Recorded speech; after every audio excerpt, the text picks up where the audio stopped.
mengisahkan tentang seorang gadis cantik berusia 18 tahun bernama Lady Catherine, yang baru saja melangsungkan pernikahannya dengan seorang pria kaya berusia 40 tahun bernama Alexander Lester. Setelah menikah, Catherine langsung diboyong ke kastil mewah milik sang mertua, seorang bangsawan pemilik tambang batubara bernama Boris Lester. Akankah Catherine hidup semawa bersama suaminya atau justru malah sebaliknya? Kehidupan pernikahan Catherine tidaklah sesuai seperti apa yang dia impikan. Alih-alih hidup bahagia bak putri kerajaan, di rumah barunya itu, dia justru hidup layaknya tahanan penjara. Dengan aturan ketat yang dibuat oleh mertuanya yaitu Boris Lester. Boris memiliki sikap yang dingin dengan kedisiplinan yang sangat tinggi. Seperti tidak mengizinkan Catherine keluar dari rumah, tidak boleh terlalu banyak bicara atau bertanya, dan Catherine tidak boleh tidur jika suaminya masih belum pulang.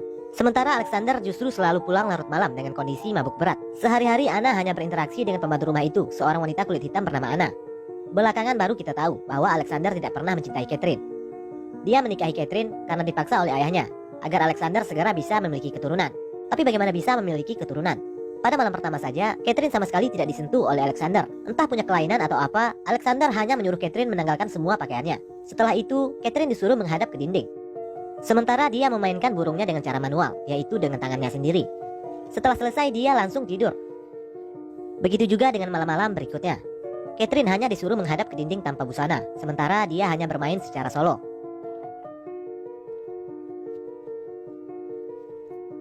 Face the wall. Catherine yang kebingungan dan tidak tahu harus bagaimana, hanya mengikuti saja apa yang diperintahkan oleh suaminya. Pada suatu hari Alexander mendadak harus pergi keluar kota, karena ada ledakan pada salah satu tambang batubara mereka. Setelah Alexander pergi, Boris mewanti-wanti kepada Catherine agar tidak perlu keluar dari rumah dan tidak boleh melakukan apa-apa. Boris bilang, simpan saja tenagamu untuk melayani suamimu dengan baik saat dia pulang nanti.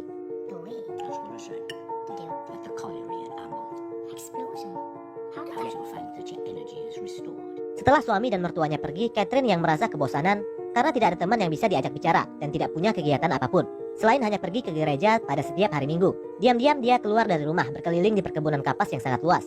Pada suatu hari Anna tidak datang ke kamar untuk melayaninya seperti biasa. Lalu dia memutuskan untuk mencarinya di luar rumah. Ternyata Anna dikerjai oleh tukang kebun anak buah suaminya. Anna diangkat dan ditimbang layaknya hewan ternak. Melihat itu Catherine marah dan memerintahkan para tukang kebun itu untuk menuruni Anna.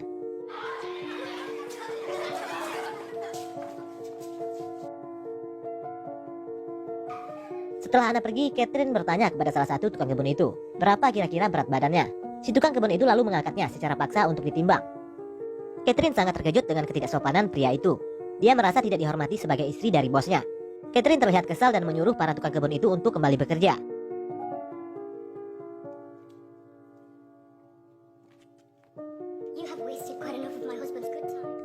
Di dalam rumah, Catherine bertanya kepada Anna, siapa nama pria itu? Anna bilang kalau dia adalah pekerja baru bernama Bastian.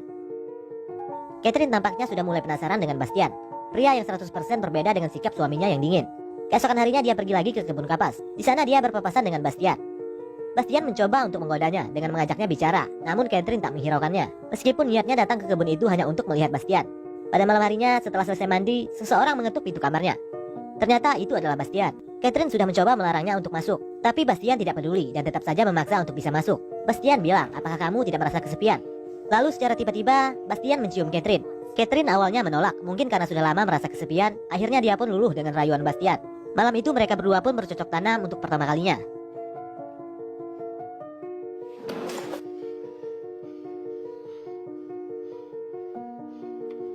Keesokan paginya melihat Catherine tidur tanpa pakaian, Anna tampaknya sudah mulai curiga bahwa ada yang tidak beres. Catherine yang tadinya pemurung berubah menjadi ceria. Setiap hari secara diam-diam Catherine dan Bastian bermantap-mantap setiap ada kesempatan. Dia pun sudah jarang pergi ke gereja, hingga membuat seorang pastor kepercayaan keluarga Lester datang mengunjunginya untuk menanyakan hal itu. Rupanya diam-diam Anna memberitahu si pastor kalau Catherine menyelinap keluar rumah diam-diam tanpa sepengetahuan suaminya. Catherine tampak kesal dengan pengaduan Anna itu. Suatu hari Anna melihat Bastian menyelinap masuk ke kamar Catherine. Dari lubang pintu kamar, Anna menyaksikan sendiri mereka berdua sedang berhubungan intim. Saat sedang mencari jamur di hutan, Bastian menghampiri Anna. Anna seolah ingin mengingatkan Bastian akan hubungan terlarangnya dengan Catherine. Anna bilang, jika Tuan Boris tahu apa yang terjadi, ini bisa jadi masalah besar. Bastian justru balik bertanya, memang apa yang telah terjadi? Seolah mengancam Anna untuk tidak buka mulut. Anna tampak ketakutan dan memilih untuk diam. Tak lama kemudian Boris Lester pulang. Dia menanyakan kepada Catherine tentang kabar suaminya. Apakah dia sudah pulang? Tapi Catherine justru malah balik bertanya, bukankah kau yang menyembunyikan suamiku? Boris marah mendengar jawaban tidak sopan Catherine. Catherine sengaja menghabiskan minuman Amer milik Boris. hingga Anna yang dapat getahnya. Sebagai balasan dari Catherine kepada Anna karena dia telah mulai ikut campur akan hubungannya dengan Bastian, Boris mengira kalau Anna lah yang telah meminum semua amernya. Lalu Boris menghukum Anna dengan menyuruhnya merangkak seperti hewan.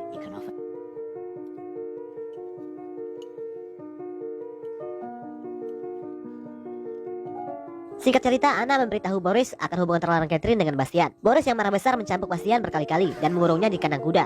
Mendengar Bastian yang dikurung, Catherine mencoba untuk membebaskannya. Namun kunci kandang itu dipegang oleh Boris. Tanpa rasa takut, Catherine memaksa Boris untuk segera melepaskan Bastian. Namun Boris malah marah besar dan memaki Anna dengan kata-kata kesat. Do you have any idea of the damage that you... He has made that impossible. Catherine sekali lagi menyuruh Boris untuk segera melepaskan Bastian. Namun sekali lagi Boris marah besar dengan melemparkan piring ke arahnya. Lalu dia masuk ke ruang lain dengan membawa piring makanannya. Dari luar, Catherine menganjal pintu ruangan itu dengan kursi agar Boris tidak bisa keluar. Kemudian Catherine menyuruh Anna untuk duduk dan makan bersamanya. Secara terpaksa Anna menurutinya.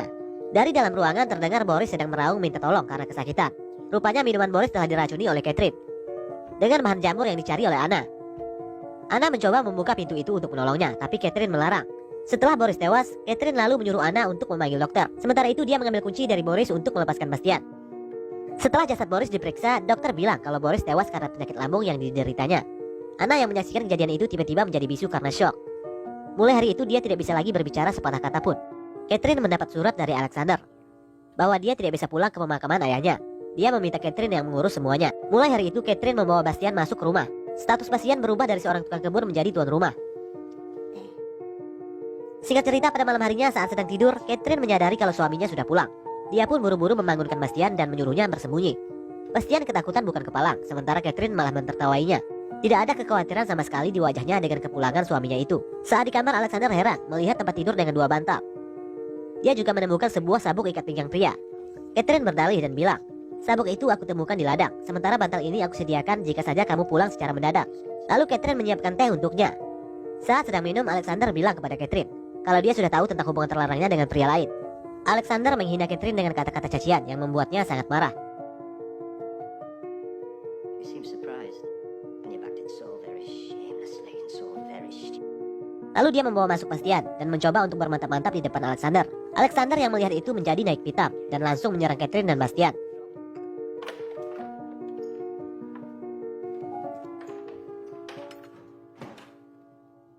Setelah bergelut cukup lama, Alexander akhirnya tewas, dipukul oleh Catherine dengan besi berkali-kali.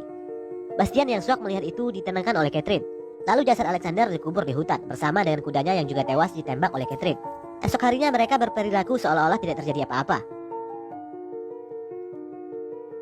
Singkat cerita, datanglah seorang perempuan berkulit hitam bernama Agnes, membawa seorang anak kecil bernama Teddy yang merupakan cucunya. Agnes memberitahu Catherine kalau Teddy adalah anak dari Alexander Lester, suaminya.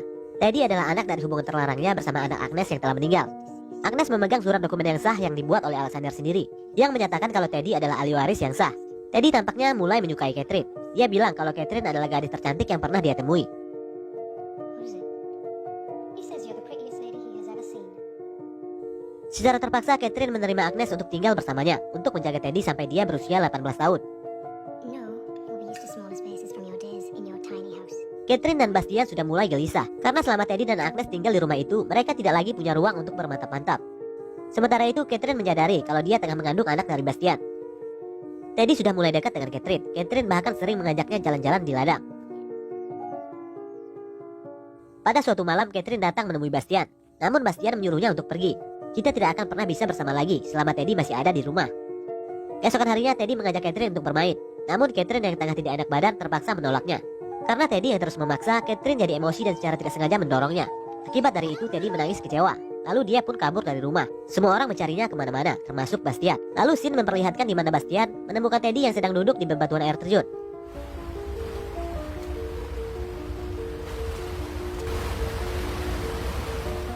Lalu scene berpindah lagi di mana Bastian membawa pulang Teddy yang dalam keadaan lemas.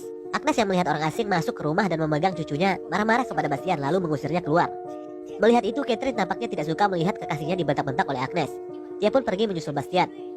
Bastian mencoba untuk pergi dari rumah itu. Dia tidak terima dipermalukan oleh Agnes. Catherine mencoba menahannya. Catherine meyakinkan Bastian untuk bersabar sedikit lagi dan berjanji kalau semuanya akan segera selesai.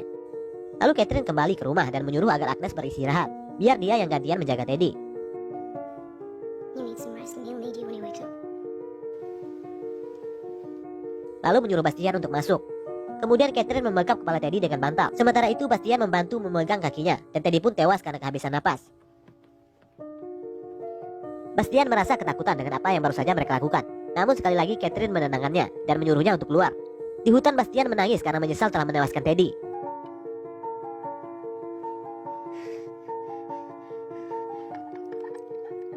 Di tempat lain, Catherine berdalih saat menjaga Teddy dia sempat tertidur 10 menit. Setelah bangun, dia menemukan Teddy sudah tidak bernapas lagi. Dokter bilang kalau ada bekas memar di muka Teddy. Kemungkinan seseorang telah dengan sengaja membekapnya. Kepada polisi, Catherine bilang memar yang ada di muka Teddy kemungkinan akibat terjatuh dari air terjun. Tampaknya polisi sudah percaya dengan semua ucapan Catherine. Namun tiba-tiba Bastian masuk. Dengan menangis karena menyesal, Bastian membuat pengakuan kepada polisi kalau Catherine lah yang telah menewaskan Teddy. Begitu juga dengan Boris dan Alexander. Dan dia juga ikut membantunya. Bastian bilang kalau Catherine seperti penyakit yang menjalari tubuhnya. Aku selalu menuruti apapun yang dia mau. Mendengar itu, Catherine terlihat kecewa dengan Bastian. Dia membantah keras semua tuduhan Bastian dan balik menudingnya bahwa Bastianlah yang telah menewaskan Teddy atas motif dendam karena tersinggung lantaran diusir oleh Agnes. Begitu juga dengan Boris yang diracun dari jamur yang dicari sendiri oleh Anna di hutan. Catherine bilang Anna dan Bastian sengaja menewaskan Boris dan Alexander karena takut hubungan terlarang mereka berdua terbongkar. Anna yang bisu tidak bisa memberikan kesaksian apa-apa, sehingga polisi lebih mempercayai keterangan dari Catherine yang merupakan seorang bangsawan yang tidak mungkin melakukan perbuatan tidak terpuji. Di akhir cerita, Bastian dan Anna dihukum mati. Sementara Catherine tetap tinggal di rumah itu sendirian dalam keadaan kesepian sepanjang hidupnya. Lalu film pun berakhir.